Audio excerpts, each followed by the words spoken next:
Family. What are your thoughts when you hear this word? Dinners, birthday parties, graduations, and weddings? Do you think of love, intimacy, and laughter? Or do you think of pain, absence, and conflict? Whatever your thoughts are, family was God's idea. His desire is for you to join His vibrant and growing family.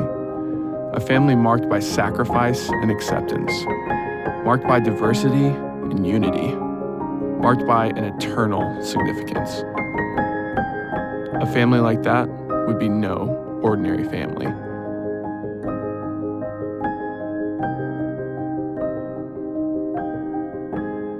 What's up, everybody, and welcome to our rundown of week 3 of No Ordinary Family. Petey, how's it going? It's doing good. How you doing, man? Doing good. I'm going to hit our timer. We're going to try to hit 5 minutes. You think we can do it? Post in the comments right now if you think we can do it. I don't think we'll do it. I really don't. 5 minutes. If you think we can do it for 5 minutes. All right, so today was our Father's Day sermon. Just an amazing message for dads out there. First off, I know you love being a dad. Love it. You absolutely love it. I know you love it. You're one of the first people, honestly, that I've seen that really genuinely just like wants their kids around them all the time. It's really funny. Like I've never once said you'd be like, well, we really need to get away from the kids. You're like, where are they at? Where are my kids at? I'm weird like that, man. I'm weird like that, I guess. I don't know. It's like being around them. Not an ordinary dad. There we go, right? Ordinary. Talk about that. How you just love being a dad. Explain a little bit, maybe your kids, for those people who don't know. Yeah, so I have 4 kids. I have 3 boys and a little girl. My oldest is 16, 13, 9, and my baby girl is 5. And man, one of the first things I wrote in my journal in 2000, January 1st, 2000, I was like, I got a journal because all spiritual people journal. And I thought I can do this. And I started praying for my kids, writing my kids, like, Lord, whatever, I want to have a great family tree, change the world. And man, I just couldn't wait to always be a dad. And I really like it. And I had a guy tell me one time, he goes, man, you kind of what you just said, but I don't know. I took it as a compliment, but I think he meant it as a, man, you always just want to be with your kids. Like, come on, man, hang out with me. And I was like, no, I want to be with my kids, man. You can hang out with me on Fortnite and play if you want to with my kids. But I don't know, man. I know the time's short. You don't have much time. You want to influence them. They're going to get influenced by something else. They're going to get influenced by the world. They're going to get influenced by social media and all this stuff and their friends. And I just want to know Dad's here. Dad's cool. Dad can hang with you, Yeah. So I really like being with them. And you got to listen, they're all different. Right. You can't parent all the kids the same. And trust me, one of them will point out, like, you love them more than me. No, you went with them. No. So you got to balance that. But, man, I love it. Sadie's the princess, though. Wait, she's my favorite. Oh, you got She's a girl. No, she's my favorite. No, I'm just kidding. I love them all. She runs it. She runs the show. Runs it. You talked a little bit about how, as a dad, it's really easy to get distractors, believe lies from the enemy. And I think this message, you really just want to encourage dads out there. Just speaking to that a little bit, like, what is the thing you would want to encourage all dads with? Well, man, I'll never forget this. On December 16th, 2003, Caleb was born. He was 6 weeks early, and we picked him up on Christmas. He stayed 9 days in the NICU. And which was actually kind of good in the time because Lynn, my wife, she had a tough recovery on the first child there. And we went there on Christmas Day. We opened up presents, went on Christmas Day, and they handed us this human. Oh, wow. And I went home that night for the first time, and I put them in their pack and play because you do what to expect when expecting. You got the book. And I literally said, I cannot believe that they trust us with a human being.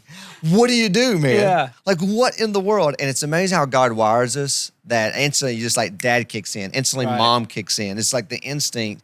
And what happens is so cute and fun in the beginning. A lot of times dads can get distracted. Dads has the pressure to perform, pressure to, I say that, to outdo somebody else or climb the corporate ladder. And there's nothing wrong with dreams or aspirations, but when they get distraction and you can't come to your kid's game or you say, hey, someday dad will be there, someday dad will take you, someday we will do that, before you know it, someday's gone. Right. And I just want to challenge dad, don't be so distracted with life, but also with lies. Yeah. Because a lot of dads don't think, I don't think I can be a good dad. I didn't have a good dad, or you didn't have a good dad, and my dad said this, or my dad said that, and I believe that I may be like them, or that's just how it always is. Stop believing the lies. You can be a great dad if you choose to be. I love the line you always talk about, how you can change your family tree.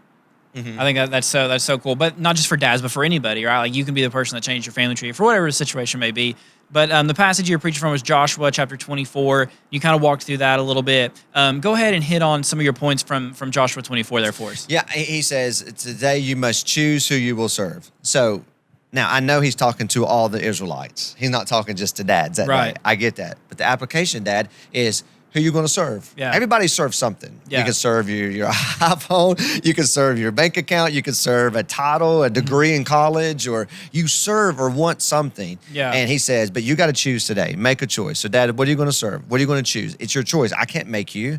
I can't force you. No one can make you be a good dad or a great dad. You got to choose today that I'm going to serve the Lord. Don't miss it. He says today. Don't wait till when my kids grow up or when I have kids, I'll begin to serve. You know, I look back when we got married, I volunteered at a church. I was a Sunday school teacher, volunteer youth leader. So I did Sunday morning, Sunday night, and Wednesday night. And I didn't have kids yet. I was already serving. Yeah. So all of my kids know is dad's serving. Now you say, well, you're a pastor. You're supposed to. I wasn't getting paid. I'm teaching Sunday school, man. I'm here 3 times a week teaching kids, because you serve the Lord. And so, dads, we set that example. Don't wait to, you could do it now. Don't wait till you have a family. Start doing it now. Right. I love the line you said, you show me a dad that serves Jesus, I'll show you a family that's following him. Absolutely. I mean, hands down, I've never seen a dad who's sold out for Jesus that their whole family wasn't. Right. I haven't seen it. That's amazing. I love that line, and just the illustration of that. I think it's really easy. Even looking back, maybe growing up, thinking about other people or families I was around and things like that. It's like, oh wow, like that's really crazy. When you think about that. I love this line too. You said, if you want to be a man, follow the man. His name is Jesus. That's just another great, tweet it out, put a Facebook comment right there, right? That's so good. But I love the verse you ended up with. For me and my house, we will serve the Lord. Maybe just to wrap up with that decision, I guess you have to make internally. Well, Joshua, in that context, he was saying some people want to go back and worship the God of Egypt. That's where they came out of bondage. Some of them want to worship of the culture of the day, the Amorites that are in the culture today. And we see that now. Some people are on their ancestors, like, well, they worship, or hey, what's culture changing? So let's worship what culture worships today. Joshua stands up for everybody. And this is a guy who took after Moses, man. I mean, you got to follow Moses. That's a tough gig, Talking about the pressure. And he stands up for everybody and says, but today, I'm going to choose me and my family will serve the Lord. And that's a beautiful picture of when dad follows the Lord, the whole family. Now, it's not a guaranteed success. We know that kids God gave you a free will. Some people choose to go side. You did the very best you could do, Dad and Mom, and the kids go sideways. But that's very rare when Mom and Dad's really serving the Lord and you instill that in. So I just made a choice today, well, a long time ago, but we're going to serve the Lord. Dad's going to follow the Lord, and anybody can do that. Any dad can do that. You can start today. That's amazing. Anything else, Petey? That's it? Feel free in? Well, I had a few cups of coffee, so I could probably go on talking We about could go more, but let's see what time we're at. How much time? Oh, 6:45. We went over. We was going to talk about the grill. Having a good, getting the grill. I want to get a smoker, man. I want to get like a smoker and start smoking. The green egg, is that what that is? Yeah, there's a green egg. There's an electric smoker I heard. Yeah. I think Eddie Sorrell, he got me hooked on that. My dad's really into pizzas, and I'm trying to get him to get this, the Uni. It's like an outdoor pizza grill thing. Is it kind of like a brick oven pizza? Yeah, it's amazing. It's awesome. Man. It's fancy. So Trevor Stone Brick Oven Pizza. Maybe there we go. there's a business idea. Stone Pizza. Stone Pizza. Is that taken? I don't know. It might not be taken. You can invest in this company. All right, Stone guys. Pizza. Thanks so much for hanging out with us for our rundown of week 3 of No Ordinary Family, talking about fatherhood, no ordinary dads. Thanks for joining with us. We'll see you next time. See you next time.